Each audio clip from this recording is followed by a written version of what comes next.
This is Angela. She is a teacher. She was asked to use eSema. eSema is an online application for teachers to key in their record of students' exercise books checking.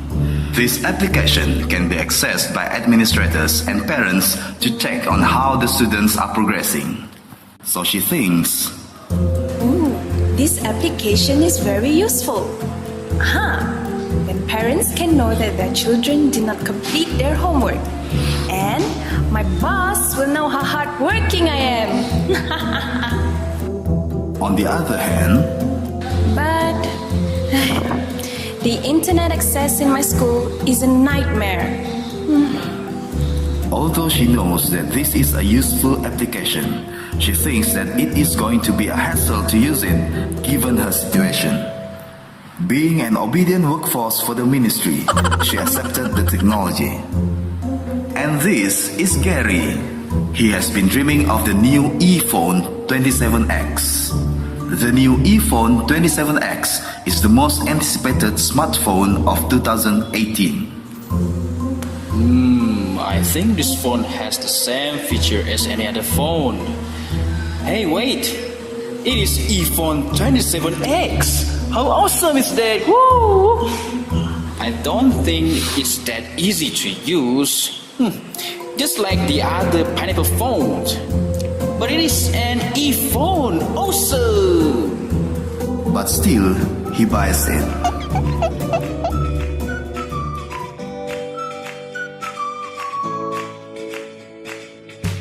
What you have seen just now is the technology acceptance model at work. Unlike other learning theories that you've heard today, which govern human behavior, the technology acceptance model is a theoretical foundation proposed by Fred Davis in 1989 to explain and predict an individual's behavior undergoing the process of accepting or rejecting technology.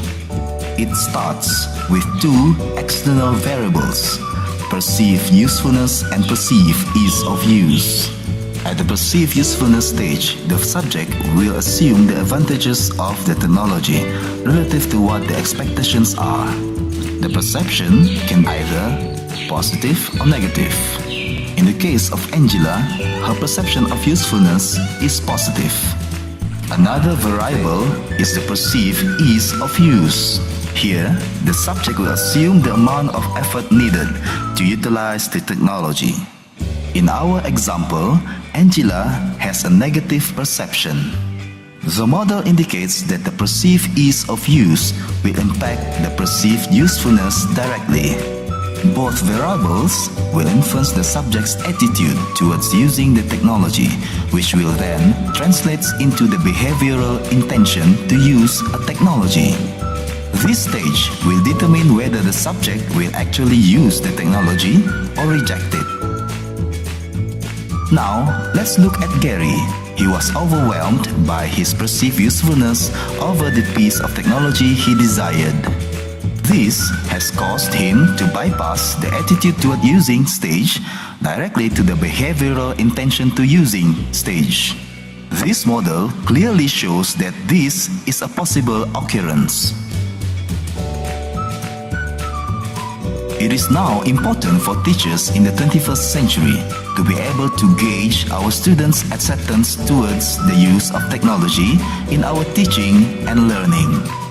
It helps us to understand their attitude and behavior towards the use of technology, helps us to plan activities that involve the use of technology, and to predict their cooperation and the success rate of our planned activities. The technology acceptance model. Will you accept it